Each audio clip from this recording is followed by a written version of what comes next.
Hello, everybody. Welcome back to another wonderful week. It is a Scrutinizing Sunday. It's time to tear a new hole in the atmosphere so that we can learn about business and some mistakes and lessons and all those wonderful things. Guys, my name is Sam Stevenson. I've been messing around with construction for about 5 years-ish now, and I'll be giving you guys my inside information on how I am building this design firm.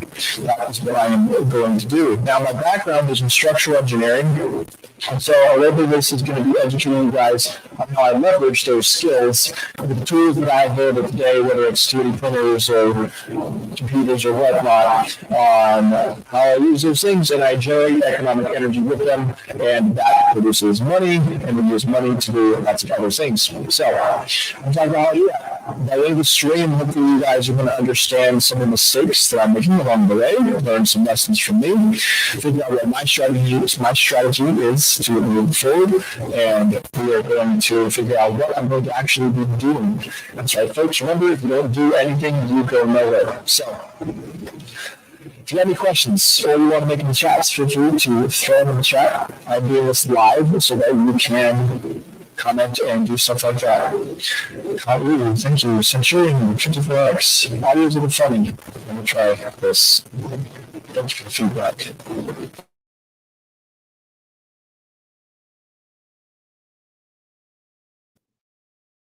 All right, let's fix the audio. Sometimes this mic acts up. Let me know, Centurion, if the sound is better or worse, same, any of those things. Usually the old plug-in unplug trick works. Let's see. Hopefully the audio is good. Let me check my settings again. Yeah, it looks like it's responding well, so sometimes if it doesn't get plugged in properly, it doesn't work. We'll find out. Well, I'm going to keep going for it, and hopefully the sound is going through. Unfortunately, I don't have anything monitoring my own sound, so we're just going to keep talking. And maybe 10 out of 10. Awesome. Thank you, Centurion. Much better. Cool. Appreciate you. Without you, we would have recorded this entire thing in terrible audio quality. So, yeah, we're going to get right into it, guys. So, first of all, some things I've learned from this week. First thing is we're going to talk about sawdust. And you'll be like, why are we going to talk about sawdust, Sam? This is a design firm. You don't deal with wood anymore. That's right. I don't build things with wood anymore at this time. But what I do involves business. And in any business, there is sawdust. Okay. And this is metaphorical sawdust, unless you're running a lumber mill. So the premise of this sawdust is in a lumber mill, for example, which is where this came from. They figured out that, hey, by the way, there's this byproduct of all of the real product that we're making that makes us money. We're cutting logs, selling logs. That's what we're doing. And when we cut all the logs, we get all this sawdust. And as a function of the business, there's all this stuff we have, whether it's assets or whatever you want to call it. And this stuff is either going to cost us money to get rid of, or just like it's something we have now. And so the idea of sawdust is you ought to look into whatever business you're running and consider, are there assets I have that are not making me money? And how can I use the sawdust, these assets, and convert them into things that are making me money? Now, it's important to not get like super distracted necessarily by the sawdust and forget the main thing you're doing, but you never know. So in my case, what's going on is I am a designer, drafter. Most of my time is spent drawing plans, and I've recently got a 3D printer, and I've been making all these little models for people, which people are loving, by the way. So if you know any builders that will want to take like a plan they've got and send it over to me, I'm doing a free model for every builder. Every builder gets one free model. So yeah, if you know anyone, send them over my way, because I'd love to make one for them. But anyway, so these things are great. People love these. And at the beginning, what I was doing was I backlogged all the plans that I had drawn for all the builders that I was working for. And I basically caught up the whole backlog. I made a bunch of houses for all the work I've done in the past. And then I went to those builders and I said, hey, here's a bunch of things that's like really cool. And everybody loved them. Like not a single person has thought was not like a super cool idea. Anybody that does tell me about it. People probably think it's not cool if they just don't want it, but like whatever. I don't care about them. So once I was done with that, I now have a machine sitting idly in my office, my whatever you want to call it, right? My living office. And I had thought about, now I have this asset that's not producing anything and it's just sitting there. So it just kind of got me thinking about the concept of like, okay, so as a design firm, let's say my main product was plans, right? So here's a little 8.5 by 11 sheet of paper with a plan on it. This is not my product personally, but on the big sheets, right? Those are house plans. That's my main product. And as a byproduct, I have this lead magnet of this like extra thing that I do, which is making a model. But it would be wise for me as a business to keep my asset that can make me money more busy so that it makes me more money in a different way. And so I'm considering the idea of also, I mean, because there's lots of builders that I've talked to that are people that I probably would not work with in terms of drawing them plans for various reasons. But there are lots of those people that also love these little models. And so I've had a majority of people that get these things ask him, like, how much are these things? Like, can I get more? And so I'm toying with the idea of like, okay, well, I guess we'll just start selling them and we'll see what happens. And if it's a thing that keeps my asset busy, making me more money, it's going to be a different leverage on my time. But we're kind of in the starting phase of this whole thing, so we're going to find out what. I'm not going to close any doors right now for sure, but we'll figure that out as it comes. But that's the whole sawdust thing. So you've probably got sawdust in your business or life. You've got things that are assets you have that are not working for you the way they could, and you could use them. So do with that what you will. Something else I thought about was the onboarding experience. So whenever you get a customer, the first 24 to 48 hours you have this customer are going to be extremely important. That's when you're going to make the biggest impact on their emotional state and their prediction of what it's going to be like to work with you for the rest of the duration of your project or whatever. Maybe they just buy something from you one time, but most customers, I mean, if you're in business, you want either recurring or reoccurring customers, people that can buy from you again. Even if it's like, Coca-Cola, I don't buy Coca-Cola every month on a recurring basis. But if I like Coca-Cola, I'm going to buy from them on a reoccurring basis because I like the drink. And so if you are going to do that, you need to make the best impression possible. So I'm just trying to pay a little bit more attention to when I get somebody on board and they like, for example, when they're getting plans and they make a 50% deposit on the price of the plans, it's a big chunk of money. And it is incumbent upon me to make sure that first 24 to 48 hours, they're just like blown away by what they just put their money into. And so that is very important to me. And part of what we do here at Rapid Designs with the Lightning Bolt is we do things very fast.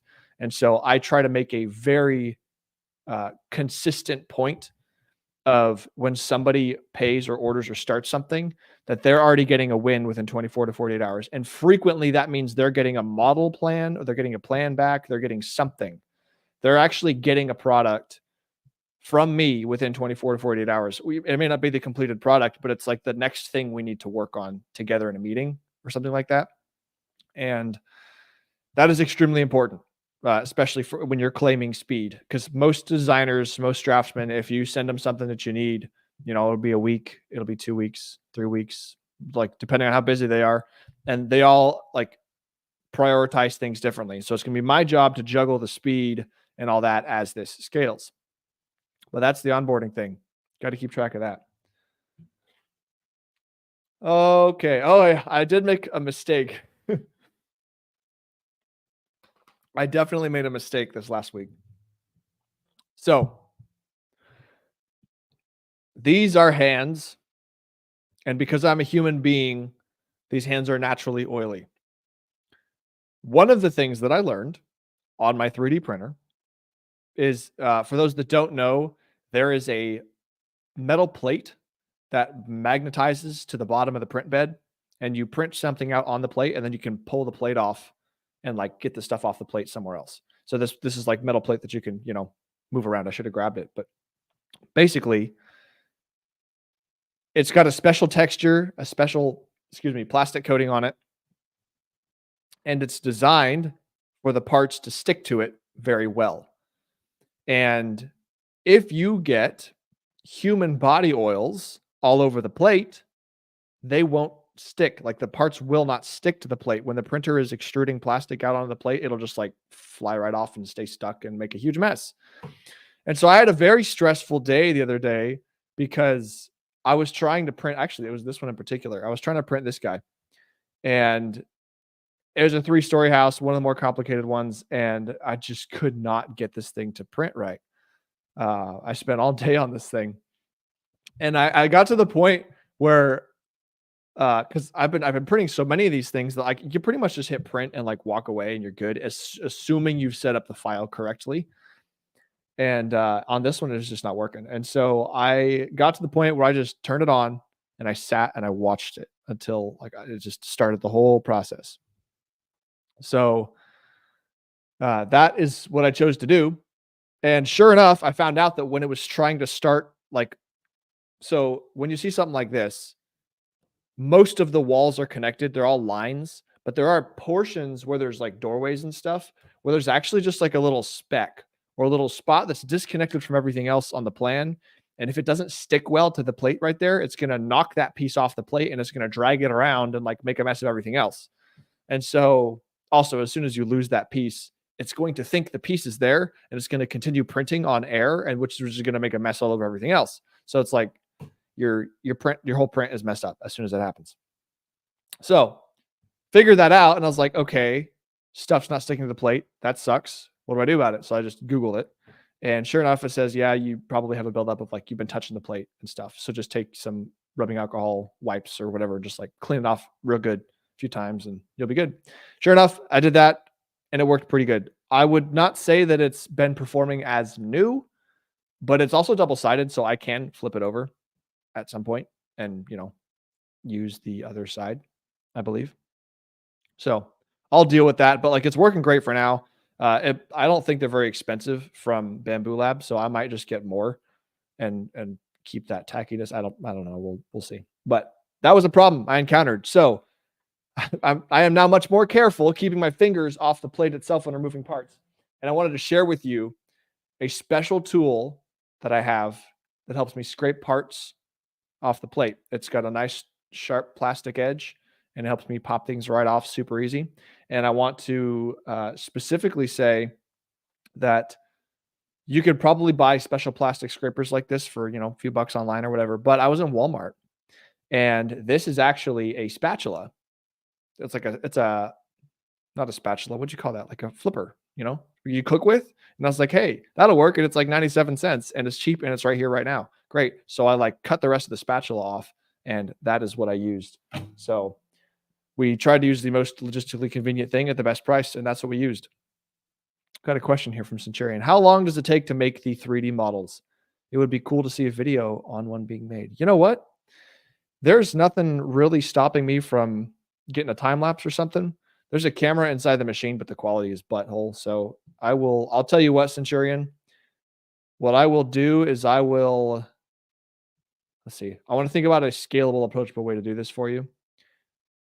If you're following me on Instagram at sam.d.stevenson, I will get some time lapses in a vertical format, and I'll start like throwing them either on my story or in some reels. I'll put a few on, not all of them, because that's not super necessary. But like, yeah, I'll do a few for sure, so you can see what it's like. I got you, man. Cool. So got to keep your hands off the build plate. Now, the other thing that I want to talk about here is actually a process change. So this is an existing cutout. The process right now is I print out the walls on the 3D printer. I print this out on paper. It's just 8.5 by 11. It would normally look like this. This is not paper.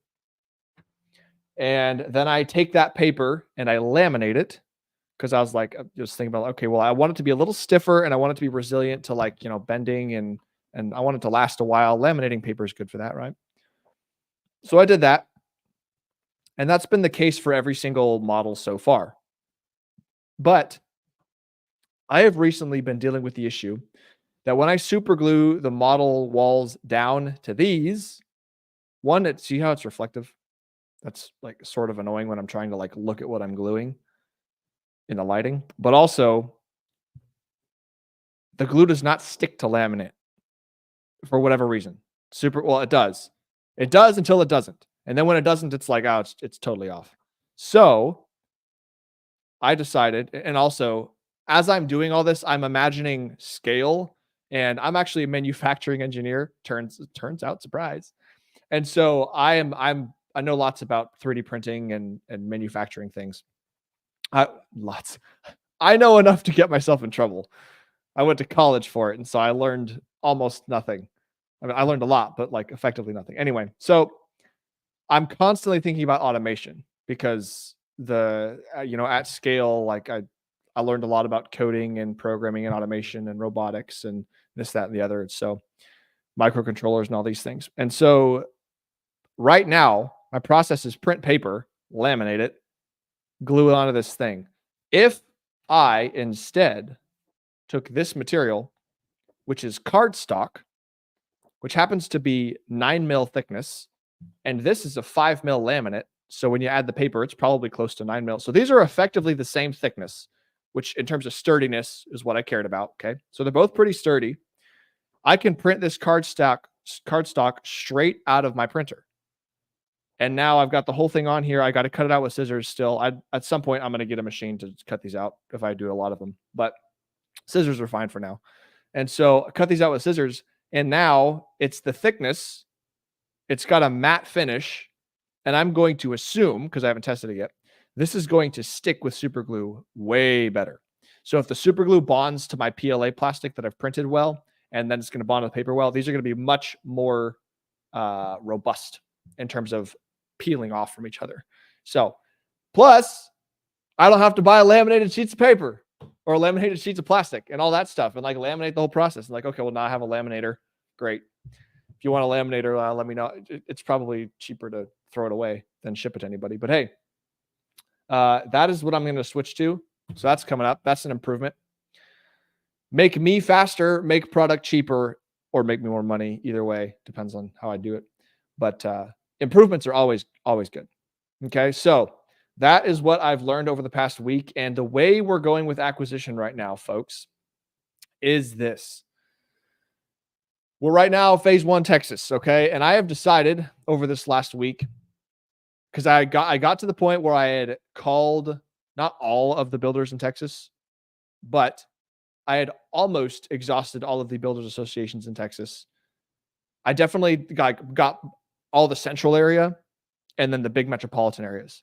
I could go farther east towards Louisiana. I could go south down to the valley, and I could go out to El Paso in the desert area. Those are things I could do. I've got those lists. I haven't called them yet. But one of the things that I was doing when I was calling was I had Phone Burner.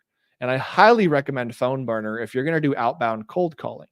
It's an excellent app, great at storing, great at moving, very fast, very efficient, if all you're doing is cold calling. However, I decided that I'm making a bet on there being a good number of builders in those lists that I went past too fast because I was only cold calling. And the way I was using the dialer is I was on power dialer mode. So I was just like burning through them. If they didn't answer, I was burning through it. I was just going through all these numbers, right? Because I was trying to crank it out. And so there are probably builders that did not pick up the phone that one time or whatever that I missed. And so what I'm doing is I want to make sure that I have every single builder like tells me no. I want to know they do not want my service. And so what I'm going to do, like my service, either drawing or making these things. And like so far, everybody's loving these things. And so that's not everyone. I've had like 2 people say that they're not interested. So not everyone. But it's going to be more valuable for me, I believe, to get more out of Texas than try to move outside of Texas yet. So what I'm doing is I am actually going back, and I spent some time and I use ChatGPT, which I pay for now, and it's so worth it because what it does is I was able to basically extract the data from phone burner, all these contacts, and like, so basically company name and phone number, or company name, phone number, actual name of person. And also it's got all the data of my call log. And so if I've said, hey, this was a warm lead, hey, this was a bad lead, hey, this was a bad phone number, all those things, it's got a bunch of data on all this work that I've done to get this like data set better.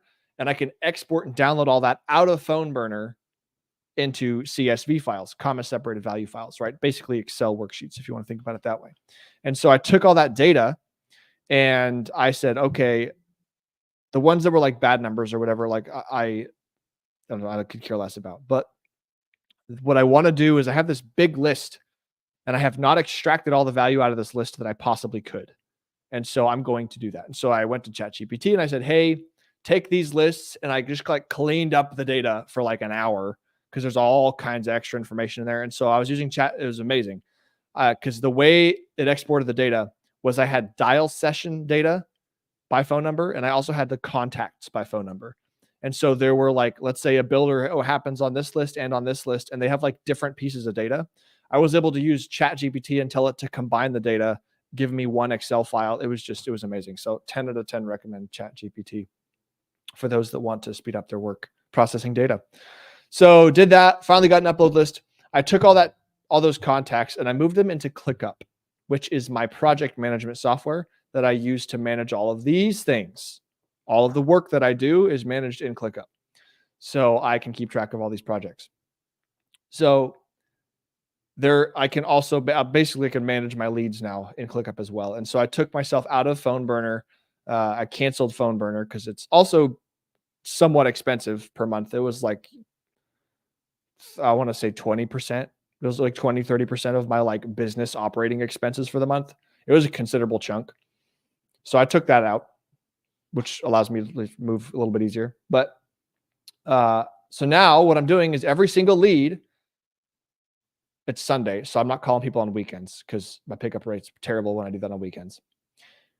On Monday, I'll call people again. But what I'm doing is for every single person that was at least a warm lead is what I'm starting with. And then I'll go to the cold leads or the bad leads, the less than qualified, skipped whatever, The warm ones are getting a text. So from my cell phone, I am trying to take the same number. I will text it. I will go to that business's website. I will find all of the emails that I can possibly get, that are listed. I will get all the social medias. I think I'm using Instagram only for now. I'm not doing LinkedIn or Facebook because those are not updated for me. And so I'm hitting them up on social media. I'm giving them all the emails at once. I am giving them a text. I am submitting websites. Like, you go on someone's website and it says like, contact us here. I'm doing website contact submissions. I am using every single tool I have to get their attention. And I am submitting that every single person. And it's way slower than banging them out on the cold call machine. But it is also, I am much more confident that I'm having an effect on these leads. And so that's something that I'm working on. And here's something I'm on the fence about is the process to this point. So let's say there's one particular builder on this list, and this builder, I have texted the number. Let's say it was not a cell phone. So whatever, ignore the text, that they don't work. I called, can't get an answer on their phone. I have a 360 number, so it's out of area code. Maybe they just don't pick up, whatever. Send an email to their info@bobsbuilders.com okay, it's a generic info email. They get a bunch of spam there all the time, I'm sure. So they just like didn't want to open my email. I sent a contact submission on their website. Literally, sometimes those don't like work, like 30-40% of the time. There's an error and they just don't work.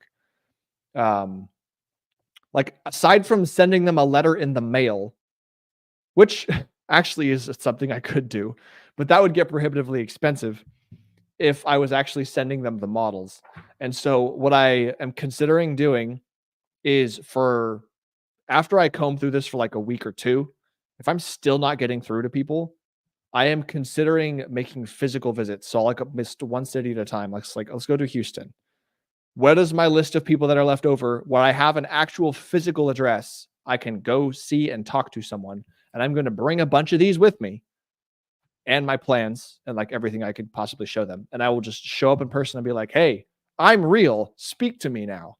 And if they say, oh, yeah, we saw all your stuff, we just weren't interested, I'd be like, great. Thank you. I'm going to now move you to the not interested list and I will go and cry in my car. Just kidding. No crying in the car.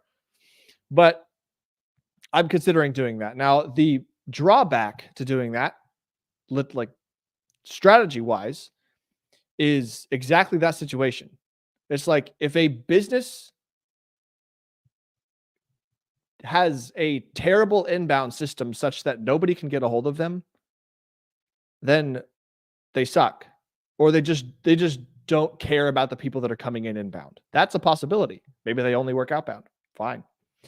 But so the risk is that if I go see all these people in person, it's like they didn't want to see me anyway.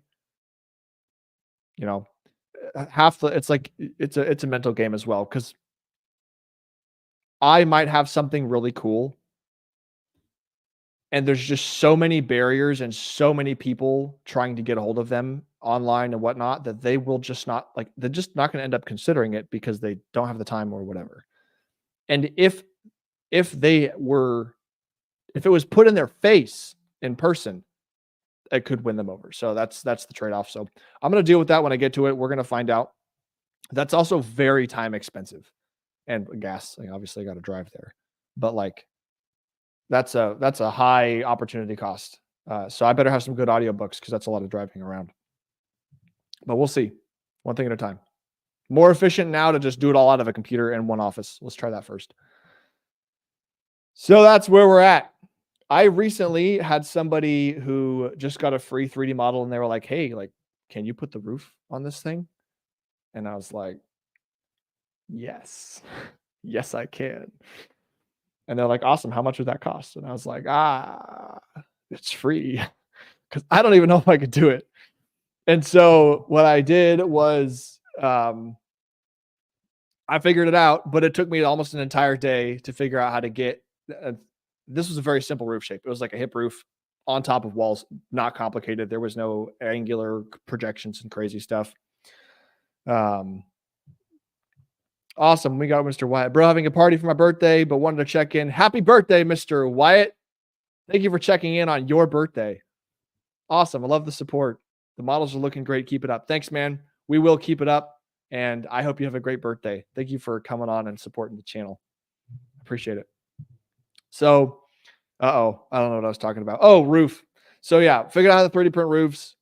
It was just complicated and annoying. And I had to, one of the biggest things with the 3D printer is the orientation of what you are printing. The walls are super simple because they come straight up. Nothing crazy. Like having beams and overhangs is like something I've had to figure out, and like posts getting unstuck from the board. I've figured out the kinks. But the roof is a new animal because it's like, in order to print the roof, you got to stand the roof up. Like, so if this is the roof on the house, I have to print it vertically like this in order to get the shape to come up properly. Otherwise, there's like poor detail and or too much overhang or like all these crazy problems. And so what was happening is I'd print it up like this. And because the plastic like is warping and changing temperature, what happened is the roof comes out like curved, or it would like get twisted or just something funny and it wouldn't look right. And so what I figured out was if I print it like this, but I add I make supports that hold it as it's printing, so it prints its own supports, then it works out fine. So we solved that problem. All right. Oh man, that's embarrassing. About to run out of battery. Let's find out how far I can go. Last week. Okay. So we did all the stuff we did last week. That was great. This week, I'm going to go maximum effort on all these leads, full outbound, important. I'm still doing outbound, but I'm doing all of the possible outbound that I can and just not like cold calling. I'm doing everything I can possibly outbound. Okay. This week coming up, Q&A call Tuesday, 7:30 p.m. Come hang out. Links in the description for the school server. You can come join that thing. Check it out. That's where I send out like lots of updates and stuff. So check it out. The Frame It Fridays is going to be Friday, 7:30 p.m. Central. And that is where I'm going to show you on this desk how I frame houses, or how you would look at a house on plans and be like, oh, that's how you'd frame it. Just layouts and stuff like that. And then we got an IRL meetup September 28th, when the next one will be October 26th. And I had a new idea this week for something in the next IRL or future IRLs. And I will say it involves lots of watermelons. And so hopefully that intrigues you and you want to know what that is. But thank you all for coming on and supporting. I appreciate it. And that's the update. It's time to end this stream and get right back to work, because it's a Sunday. And that's what we do on Sundays. All right. See you. Let's take it out with some one and only music by the one and only Green Observer.